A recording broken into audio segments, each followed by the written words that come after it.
ओम शांति। 15 अक्टूबर के ईश्वरीय महावाक्य नंबर 1। सवेरे सवेरे उठ याद में बैठने का अभ्यास डालो। भोजन पर भी एक दो को बाबा की याद दिलाओ।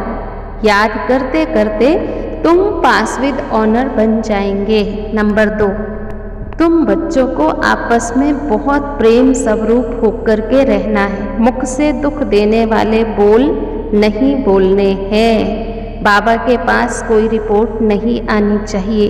अगर स्वयं में ही कोई अवगुण रूपी भूत होगा तो दूसरों को कैसे निकालेंगे। नंबर 3, बाबा तो गरीब निवास है और हम बाबा को जान चुके हैं कि बाबा गरीब निवास है। बल आंखों में किसी को भी देखें, कर्मेंद्रियों से कर्म भी करें, परंतु गाया जाता है हाथों से कर्म करते रहो, दिल से माशूक को याद करते रहो। केवल ब्राह्मण कुलभूषण ही तो जानते हैं कि हम शिव बाबा से बात करते हैं। नंबर 4, चढ़ती कला तेरे भाने सर्व का भला। तो तुमको अब जो समृद्धि आई है इसको कहा जाता है समृद्धि लब्धा नष्टो मोहा। किसके द्वारा समृद्धि आई? बाबा के द्वारा। अपने आप समृद्धि नहीं आई है। तुम जानते हो हम आत्मा परम पिता परमात्मा की संतान है। भले ये शरीर लौकिक बाप ने दिया है, लेकिन परलौकिक बाप कहता है अब देह का भान छोड़ो। नंबर 5, बाबा कहते बच्चे अब थोड़ा समय है, तुमको धीरज मिला है, तुम खुशी में रहो। हम फिर से बाबा के द्वारा सुख का वर्षा पा रहे हैं। सुख का वर्षा तो बाप के द्वारा ही मिलेगा। यह बात कोई मनुष्यों की बुद्धि में तो आएगी नहीं। इन बातों को तुम बच्चे ही समझते हो। शिव बाबा को बागवान भी कहते हैं क्योंकि नए दैवी बगीचे का कलम लगाते हैं तो खुद माली भी हैं और हाथ पकड़कर साथ ले जाते। तो बाबा माली बागवान और खेवैया कैसे हैं सो तुम बच्चे जानते हो। उनके अनेक नाम हैं, लिबरेटर भी उनको ही कहा जाता है। नंबर 6, कई बच्चे लिखते हैं काम क्रोध इसका तूफान आ गया। बाबा कहते बच्चे दे दान तो छूटे ग्रहण। इस समय आत्मा पर ग्रहण लगा है। तुम पहले 16 कला संपूर्ण थे, अब कोई कला नहीं है। चंद्रमा का भी ऐसे देखो, धीरे धीरे कला कम हो जाती है, अंत में जरा सी लकीर रहती है। तुम अभी वही अवस्था में हो। बाबा कहते दे दान तो छूटे ग्रहण। अगर विकारों का दान देकर वापस लिया तो ऊंच पद पा नहीं सकते हैं। यहाँ विकारों की बात है, पैसे की तो बात ही नहीं है। नंबर 7, अगर तुम्हारा कोई कर्म भोग रहा हुआ है उसकी निशानी है बीमारी। तूफान आते हैं, इसका कारण पूरा योग नहीं है। बाबा कहते और संग तोड़ मुझ एक संग जोड़ो।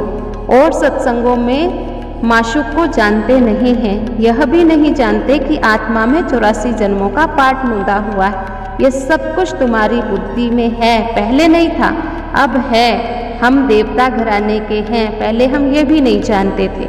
अब बाबा ने हमें समृद्धि दिलाई है। नंबर 8, हमें प्रेम स्वरूप बनना है। अब भी कई बच्चे प्रेम स्वरूप नहीं हैं। बाबा कहते बच्चे सबसे बड़ा प्रेम स्वरूप बनना और बनाना। देवताएं देखो कितने प्रेम स्वरूप हैं। लक्ष्मी नारायण का चित्र खींचता है ना, तो हमको भी ऐसा बनना है। तुमको पति क्रोध करता है तो भी प्रेम से बात करनी है। ये नहीं कि उसमें भूत है तो मुझ में भी आ जाए, नहीं। मेरे में जो अवगुण है कैसे भी करके अवगुणों को मुझे निकालना है। बहुत मीठा बनना है। किसी ने कहा लौकिक बाप गुस्सा करता है, तो मैंने कहा जब वह क्रोध करता है तो तुम अच्छे अच्छे फूल चढ़ाओ तो वह वंडर खाएं, फिर वह ठंडा हो जाए। बड़ी युक्ति से समझाना होता है। नंबर 9, तुमको अब स्वदर्शन चक्रधारी बनना है। धंधा भी करना है। सुबह के समय अच्छा है, सवेरे सोना, सवेरे उठना और बाबा को याद करना। धीरे धीरे याद करने की आदत पड़ जाएगी। खाना भी बाबा की याद में खाना है। बाबा ने कहा चेक करो कहीं माया तो नहीं खा जाती है। अगर सारा समय याद किया तो बहुत बड़ी बहादुरी होगी। भोजन पर एक दो को इशारा दे, बाबा की याद दिलानी चाहिए। नंबर 10, बाप कहते हैं मैं कल्प में एक ही बार आता हूँ, तुमको साथ ले जाता हूँ। परीक्षाएं तो आएंगी, लेकिन तुम्हें स्मृति में पक्का रहना चाहिए। बाबा आया है, ऐसी अवस्था जमानी है। आज का वरदान, मालिकपन की स्मृति द्वारा परवश स्थिति को समाप्त करने वाले सदा समर्थ भव। जो सदा मालिकपन की स्मृति में स्थित रहते हैं, उनके संकल्प ऑर्डर पर मान चलते हैं। मन मालिक को परवश नहीं बना सकता।